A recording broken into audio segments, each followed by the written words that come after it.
Hello friend, welcome back to e learning with नाम ma'am channel. आज का जो सेशन काफ़ी इंपॉर्टेंट सेशन है क्योंकि यहाँ पे बात करेंगे लाइफ साइंस की। यहाँ पे बात करेंगे अगर लाइफ साइंस के बाद अगर देखें ये किस किस एग्ज़ाम में ज़्यादा रिलेटेड है, यानी किस किस एग्ज़ाम में आपके लिए मोस्ट इम्पोर्टेंट हो जाएगा। तो आपका तो बताएंगे टीजीटी एग्ज़ाम जो साइंस वालों का है उसके लिए भी है। अगर यहाँ पर बात की जाए मोस्ट इम्पोर्टेंट रहेगा या एल, ठीक है, एल प्लस आपका पीजीटी होम साइंस के लिए मोस्ट इम्पोर्टेंट है क्योंकि यहाँ पे लाइफ साइंस या फिर कहें कि एल में आपका सीधे सीधे एक मतलब जीएस के पार्ट में बनता है साइंस, तो वहाँ पे आपको तीनों ही साइंस पढ़नी है, तो वहाँ पे भी ये इम्पोर्टेंट है। तो अगर आप क्या है होम साइंस पीजीटी स्टूडेंट नहीं है बट एलटी हैं, एलटी यानी एलटी ग्रेड की भर्ती में यानी जो नोटिफिकेशन आने वाला है भर्ती का वो एलटी ग्रेड का ही रहेगा, तो जल्दी ही आपको एलटी ग्रेड का नोटिफिकेशन देखने को मिल जाएगा। तो ये एलटी ग्रेड के लिए भी इम्पोर्टेंट है क्योंकि यहाँ पे आपको साइंस का पूरा पोर्शन देखना होगा। आपको बता दें कि एलटी ग्रेड में जो साइंस का पोर्शन है, साइंस हुआ या जीएस हुआ, उसमें वही कवर कराएंगे जो इम्पोर्टेंट है क्योंकि एक्स्ट्रा यानी एलटी का जो सिलेबस है, आज हम सिलेबस पे एक दिन डिस्कस करेंगे। जो उसका सिलेबस है वो काफ़ी ब्रॉड है, तो उसके अगर सिलेबस को देखा जाए तो काफ़ी ब्रॉड उसका सिलेबस है क्योंकि किसी भी एग्जाम को क्रैक करने के लिए पहले उसके सिलेबस को समझना होता है। तो एलटी का जितना भी जीएस का सिलेबस है उसको बहुत कम टाइम में हमें कंप्लीट करना है क्योंकि वहाँ से हमें 30 क्वेश्चन मिलते हैं, बट वो 30 क्वेश्चन में से हमें अमूमन जो भी कैंडिडेट बैठता है वो 22 से 25 तक ही कर पाता है क्योंकि यहाँ पे नेगेटिव मार्किंग होती है, तो उसको भी हमें ध्यान में रखना है। बट ये 30 क्वेश्चन हमें लेकर ही आने होते हैं, यानी 30 में से हमें 15 से 25 लेकर आने होते हैं। अगर 15 से 25 में नहीं लाते और जीएस के पोर्शन को क्वालिफाई करे बिना अगर सब्जेक्ट नहीं चेक होता है तो हम क्या है सीट से दूर हो जाएंगे। तो इसलिए इस टारगेट को ध्यान में रखते हुए, यानी इसको ध्यान में रखते हुए कि अगर इस तरह का होएगा एग्जाम काफ़ी चेक करते टाइम तो हम आउट हो सकते हैं, तो इसलिए हमें जीएस के पोर्शन को भी मजबूत करना पड़ेगा। तो इसीलिए हम जीएस के क्या करेंगे, एमसीक्यू टाइप क्वेश्चनों के माध्यम से जीएस को कवर करेंगे जिससे कि आने वाली परीक्षा को हम नस्ते नाबूद कर सकें और जीएस का कम टाइम में और शॉर्टकट तरीके से उसे कंप्लीट कर सकें। तो चलिए यहाँ पे पहला क्वेश्चन देख लेते हैं जो लाइफ साइंस बायोलॉजी या फिर कहें जीव विज्ञान से रिलेटेड है। डब्ल्यूबीसी का बनना तथा आरबीसी का विनाश होता है, यानी डब्ल्यूबीसी क्या बनती है। यहाँ पे अगर डब्ल्यूबीसी की बात करें तो ये होती है श्वेत रक्त कणिकाएं, ये बनती हैं, जबकि आरबीसी यानी यहाँ पे रेड ब्लड सेल्स अगर इनकी बात करें तो जो रेड यहाँ पे मतलब आरबीसी की अगर बात करें यानी लाल रक्त कोशिकाओं की बात करें तो ये यहाँ पे विनाश यानी नष्ट हो जाती हैं। तो ऐसी कौन सी जगह है यहाँ पे आरबीसी तो नष्ट होती है बट डब्ल्यूबीसी बनती है। डब्ल्यूबीसी को हम क्या करते हैं, सैनिक कहा जाता है, बॉर्डर पर तैनात सैनिक कहा जाता है क्योंकि हमें क्या करती है, रोग प्रतिरोधक क्षमता हमारे अंदर, यानी हमें रोगों से लड़ने की जो पावर है वो किस में होती है, डब्ल्यूबीसी में होती है। यानी ये जैसे सैनिक क्या करता है अपने देश की रक्षा करता है, ऐसे ही डब्ल्यूबीसी अपनी हमारी बॉडी की रक्षा करती है। तो ये दोनों ही प्रक्रिया एक साथ कहाँ पे संपन्न होती हैं, तो वो पिला में संपन्न होती हैं, तो स्प्लीन में या कहें पिला में ये संपन्न होती हैं। चलिए नेक्स्ट क्वेश्चन देखते हैं। इस जो क्वेश्चन आपको दिखाई दे रहे हैं या फिर कहें कि जो क्वेश्चन कराए जा रहे हैं उन क्वेश्चनों की यहाँ पे आंसर की भी आपको टेलीग्राम पर इस बार प्रोवाइड कर दी जाएगी, ठीक है। पीडीएफ के साथ विद आंसर आपको टेलीग्राम पर प्रोवाइड रहेगी, व्हाट्सएप पर मिलेगी और इसका जो लिंक रहेगा वो डिस्क्रिप्शन बॉक्स में नीचे दे दिया जाएगा। किन्हीं कारणों से यानी पर्सनल मतलब गला खराब या कहेंगे हेल्थ इश्यूज़ की वजह से हमने काफ़ी दिनों से आपको वीडियो प्रोवाइड नहीं करी है, तो आज ये वीडियो आपके लिए ही है स्पेशली क्योंकि काफ़ी लंबे टाइम के बाद हम आपसे मिल रहे हैं। चलिए तो यहाँ पे नेक्स्ट क्वेश्चन की बात करते हैं। निम्न में से किसको लाल रक्त कोशिकाओं की कब्रगाह या फिर कहें क्या कहा जाता है, यहाँ पे लाल रक्त कोशिकाएं जाके मर जाती हैं, ऐसा कौन सा स्थान है, यानी कब यहाँ पे कब्रगाह क्या है, यानी कहाँ पे जाकर लाल रक्त कोशिकाएं दफन हो जाती हैं। तो यहाँ पे जो ऑप्शन रहेगा उसमें अगर राइट आंसर की बात करें तो अभी हमने देखा था स्प्लीन यानी पिला, यहाँ पे तिल्ली जो है वहाँ पे जाकर लाल रक्त कोशिकाएं दफन हो जाती हैं। अब यहाँ पे हम फिर बैक क्वेश्चन पे आते हैं और इसके क्वेश्चन के नेचर को समझते हैं। यहाँ पे भी केवल यही था, बस घुमाने के लिए क्या कर दिया था, डब्ल्यूबीसी बनना यानी डब्ल्यूबीसी को ऐड कर दिया था तथा आरबीसी का विनाश होता है। तो फिलहाल जो था वहाँ पर क्या था, तो डब्ल्यूबीसी बनती हैं और आरबीसी वहाँ पे दफन हो जाती हैं। तो यहाँ पे भी केवल और केवल टर्मिनोलॉजी यहाँ पे चेंज हुई है। और यहाँ पे क्या पूछा जा रहा है कि लाल रक्त कोशिकाओं का पिलम कब्रगाह क्या है, तो आप बताएंगे स्प्लिन यानी तिल्ली और यानी पिल्हा एक ही बात है, सब कुछ कहा जाए सब कुछ एक ही है। तो चलिए यहाँ पे राइट आंसर जो रहेगा वो रहेगा बी।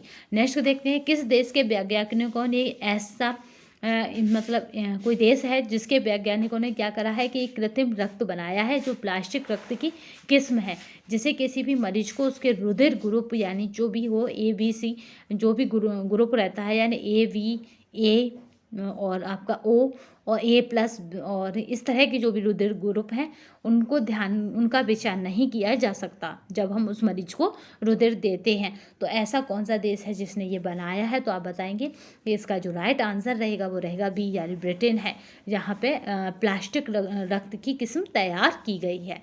नेक्स्ट क्वेश्चन देखते हैं 4 को लाल रक्त कोशिकाएं मुख्यतः बनती हैं, तो यानी आज बात की जाए रेड ब्लड्स यहाँ पे तो किसकी बनती हैं, तो लाल रक्त को कोशिकाएं मुख्यतया बनती हैं, तो कहाँ पे बनती हैं लाल रक्त कोशिकाएं, तो आपको बताना ये मर जाती हैं कहाँ पे पिल्ला में, बट बनती कहाँ पे है तो अस्थि मज्जा में यानी बोन मैरो में बनती हैं। और जबकि WBC कहाँ बनती है, पिल्ला में बनती है, याद रखिएगा।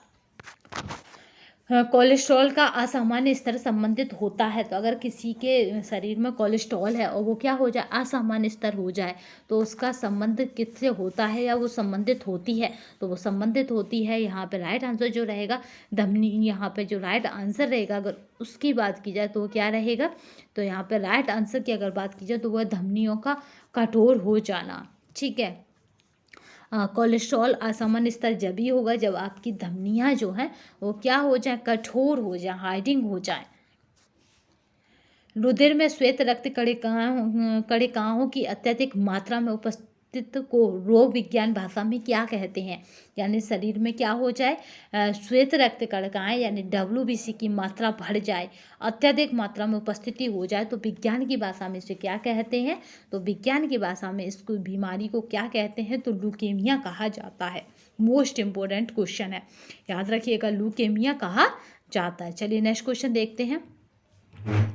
7th क्वेश्चन को देखते हैं। 7th क्वेश्चन क्या है, थैलेसीमिया के रोगों में शरीर निम्न के संश्लेषण की क्षमता नहीं रखता। जैसे किसी व्यक्ति को सपोज क्या है थैलेसीमिया है तो उसका रोगी के शरीर में क्या होगा क्षमता नहीं रखेगा, तो यहाँ पे जो राइट आंसर हो जाएगा वो क्या हो जाएगा हीमोग्लोबिन हो जाएगा। ठीक है, थैलेसीमिया के रोगों में शरीर निम्न के संश्लेषण की क्षमता नहीं रखता है, तो राइट आंसर क्या हो जाएगा हीमोग्लोबिन के यहाँ पे संश्लेषण की क्षमता नहीं रखता है। नेक्स्ट क्वेश्चन देखते हैं। चलिए नेक्स्ट क्वेश्चन देखते हैं। यहाँ पे हृदय स्पंदन एक विद्युतीय तरंग द्वारा निष्पादित होती है जो उपजती है, तो जो हृदय में स्पंद होती है यानी बीट्स होती है हार्ट बीट्स, जिसको क्या कहा जाता है हार्ट बीट्स कहा जाता है। तो इसमें पूछा जा रहा है कि विद्युतीय तरंग द्वारा निष्पादित होती है जो उपजती है, तो यानी हार्ट बीट्स हमारी कहाँ उपजती है, तो भाई बात कहाँ की है हृदय की है, तो ये हृदय में ही यहाँ पे निष्पादित होती है। याद रखेंगे ये कहाँ पे निष्पादित होती है, तो यहाँ पे जो राइट आंसर हो जाएगा यहाँ पे देखिए ये हृदय यानी हमारा राइट आंसर क्या रहेगा सी रहेगा, यानी हृदय में निष्पादित तो होती है। नेक्स्ट क्वेश्चन देखते हैं। रक्त शरीर में क्या कार्य करता है, तो भाई जो ब्लड है वो हमारे शरीर में क्या कार्य करता है, तो ये क्या करेगा, तो यहाँ पे जो राइट आंसर हो जाएगा कि ब्लड क्या कार्य करता है, तो याद रखिएगा अगर ब्लड नहीं होगा तो हम जीवित नहीं रहते। आप सबको पता है कि क्या कहा जाता है हीमोग्लोबिन गिर गया यानी हीमोग्लोबिन की कमी होगी, इस तरह के कुछ आपको डॉक्टर से कमेंट्स मिलते हैं। तो ये सारे शरीर में ऑक्सीजन पहुँचाता है, तभी आपने देखा होगा कि किसी किसी की सांसें फूलती हैं तो कहीं ना कहीं उसके शरीर में ब्लड की कमी होती है। ये मतलब ये इंडिकेटर करता है कि कहीं ना कहीं उसके शरीर में ब्लड की कमी हो रही है, सारे शरीर में ऑक्सीजन नहीं पहुंचती है इसलिए ऐसा होता है। चलिए नेक्स्ट देखते हैं। हृदय में कितने कक्ष होते हैं, तो अगर हृदय की बात की जाए तो हृदय में 4 कक्ष होते हैं। एक स्वस्थ वयस्क व्यक्ति का हृदय 1 मिनट में औसतन कितनी बार धड़कता है? तो यहाँ पे राइट आंसर जो हो जाएगा, औसतन पूछा है तो औसतन जो होता है, एवरेज पूछा गया है तो वो 72 बार धड़कता है। कितनी मिनट में? तो याद रखेंगे 1 मिनट में। मोस्ट इंपॉर्टेंट क्वेश्चन है, गलत भी नहीं जाना चाहिए। मनुष्य शरीर में खून की शुद्धिकरण की प्रक्रिया को कहते हैं। जैसे कोई मनुष्य, उसके शरीर में हम क्या कर रहे हैं, खून को यानी ब्लड को क्या कर रहे हैं, प्यूरिफिकेशन कर रहे हैं। ठीक है, ब्लड प्यूरिफिकेशन की क्रिया हो रही है, तो उस प्रक्रिया को क्या कहा जाता है? तो यहाँ पे जो राइट आंसर हो जाएगा, डायलिसिस कहा जाता है। इसमें क्या होता है कि जो व्यक्ति है उसके शरीर से सपोज उसके शरीर से यहाँ से देखिए, सपोज इस तरह से कोई व्यक्ति है तो उसके शरीर से क्या हो रहा है, यहाँ से ब्लड बाहर जा रहा है और इधर से ब्लड अंदर आ रहा है, तो ये क्या हो जाता है, उसके शरीर में मतलब ब्लड क्या है, शुद्धिकरण होता है, यानी नवीन ब्लड डाला जाता है, पुराना ब्लड निकाला जाता है। ये डायलिसिस की क्रिया होती है, उसमें व्यक्ति को काफ़ी दर्द का मतलब रहता है, या फिर कहें कि ये प्रक्रिया क्या है, मतलब मंथ में शायद एक बार उसके साथ हो ही जाती है। तो ये कब हो जाता है? तो जब याद रखेंगे कि ब्लड कैंसर होने की स्थिति में इस तरह की प्रक्रिया से व्यक्ति को गुजारा जाता है। जब व्यक्ति की क्या हो जाता है, ब्लड कैंसर होता है, तब इस प्रक्रिया से उसे गुजारा जाता है। चलिए नेक्स्ट क्वेश्चन देखते हैं। रक्त का धक्का बनने में फाइब्रिनोजन को फाइब्रिन के परिवर्तन में भाग लेने वाला एंजाइम है। तो यहाँ पे क्या कर रहा है कि रक्त का धक्का बनने में क्या है, फाइब्रिनोजन को फाइब्रिन के परिवर्तन में भाग लेने वाला एंजाइम कौन सा हो जाएगा? तो थ्रोविन हो जाएगा। ये क्या करता है कि इन दोनों के परिवर्तन में भाग लेता है। नेक्स्ट क्वेश्चन देखते हैं। मानव रक्त में कार्बन डाइऑक्साइड परिवहनित होती है, तो किस तरह से परिवहनित होती है? तो यहाँ पे जो राइट आंसर रहेगा, अगर उसकी बात की जाएगी तो याद रखिए, पोटेशियम बाइकार्बोनेट के रूप में ये क्या करती है, परिवहनित होती है। पोटेशियम बाइकार्बोनेट के रूप में ये परिवहनित होती है। ठीक है, याद रखेंगे। कॉर्बिन, यहाँ पे जो कार्बन है, अगर कार्बन डाइऑक्साइड की बात करेंगे तो ये यहाँ पे परिवहनित होती है, तो याद रखिएगा पोटेशियम बाइकार्बोनेट के रूप में होती है। आपको कई बार रिपीट करे जा रहे हैं आंसर, जिससे कि आपको केवल और केवल क्या करना है, देखिए एलटी में आपका जीएस वाला पार्ट भी स्ट्रॉन्ग होना ही जरूरी है, मोस्ट इम्पोर्टेंट है, क्योंकि 120 क्वेश्चन आपके सब्जेक्ट के होंगे, तो यहाँ पे 30 क्वेश्चन आपको सब यहाँ पे किसके, जीएस के होंगे। अपने सब्जेक्ट में दुनिया का हर बंदा माहिर होगा जो वहाँ पे एग्जाम देने जा रहा है, तो यहाँ पे हो सकता है कि आयोग क्या कर दे कि जीएस में भी पास होना कंपलसरी कर दे। कुछ भी हो सकता है, नोटिफिकेशन आने पर ही डिसाइड होगा, तो इसलिए आप अपनी जीएस वाले पार्ट को भी स्ट्रॉन्ग रखिए। मैं नहीं कहती कि आप जीएस में क्या करें, विशेषज्ञ बने, बट आपको राइट आंसर पता होना चाहिए, तो इसलिए ज़्यादा से ज़्यादा एमसीक्यू टाइप क्वेश्चन सॉल्व करिए, क्योंकि इसमें इंटरव्यू है नहीं, रिटन ही आपको जॉइनिंग दे जाएगा। निम्नलिखित में से कौन शरीर में प्रतिरोधक क्षमता विकसित करता है, यानी रोग प्रतिरोधक क्षमता शरीर में विकसित करनी है, यानी शरीर में प्रतिरोधक क्षमता विकसित करता है, ऐसा कौन है? तो यहाँ पे जो राइट आंसर हो जाएगा वो क्या हो जाएगा, एंटीबॉडीज़ हैं। ठीक है, एंटीबॉडीज क्या करते हैं, रोग प्रतिरोधक क्षमता विकसित करते हैं। नेक्स्ट क्वेश्चन, लाल रक्त कोशिकाएं यानी रेड ब्लड सेल्स का निर्माण हमारे शरीर में किस भाग में होता है? तो आपको बताना है कि ये क्या है, मोस्ट इम्पोर्टेंट क्वेश्चन है, तो ये बोन मैरो यानी अस्थि मज्जा में होता है। किसका निर्माण, रेड ब्लड सेल्स का निर्माण हमारे अस्थि मज्जा में होता है, यानी बोन मैरो में होता है। चलिए, एक सामान्य 70 किलोग्राम भार वाले वयस्क मनुष्य में रक्त की कुल मात्रा होती है लगभग, तो रक्त की अगर कुल मात्रा लगभग पूछी जाए तो कितनी हो जाएगी, वो 5000 मिलीग्राम हो जाएगी। रक्त की कितनी हो जाएगी, तो 5000 मिलीग्राम हो जाएगी। चलिए नेक्स्ट देखते हैं। निम्नलिखित में से कौन सा रक्त के हीमोग्लोबिन के साथ यहाँ पे याद रखिएगा अनुत्क्रमणीय संश्लिष्ट बनाता है, यानी यहाँ पे क्या कर रहा है, यहाँ पे रिवेनिसल प्रक्रिया से गुजर रहा है, तो संश्लिष्ट बनाता है। तो यहाँ पे जो राइट आंसर होगा, अगर इसकी बात की जाएगी, तो अगर राइट आंसर की देखी जाए तो यहाँ पे राइट आंसर क्या हो जाएगा, कार्बन मोनोऑक्साइड है। ये क्या करता है, यहाँ पे अनुत्क्रमणीय संश्लिष्ट बनता है।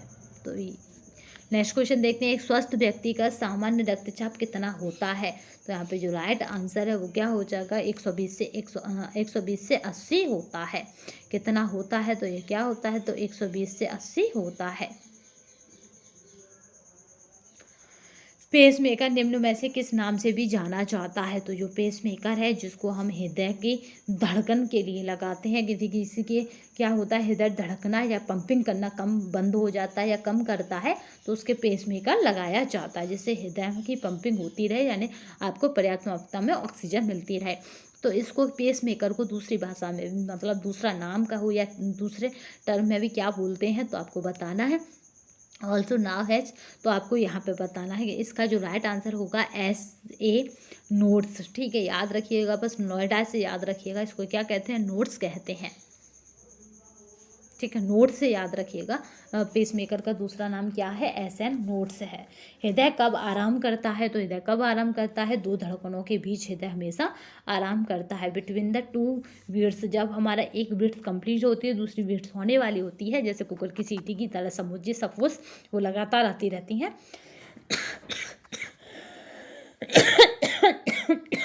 सॉरी, दो धड़कनों के बीच आराम करता है। नेक्स्ट क्वेश्चन, हीमोग्लोबिन क्या है? तो यहाँ पे जो हीमोग्लोबिन है वो क्या है?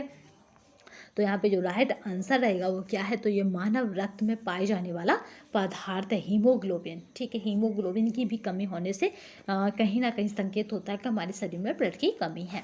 चलिए, हृदय में रक्त की आपूर्ति करने वाली धमनियों को क्या कहा जाता है? तो ये क्या कर रही हैं, हृदय में रक्त की आपूर्ति कर रही हैं, तो इनको कहा जाता है कोरोनरी धमनी।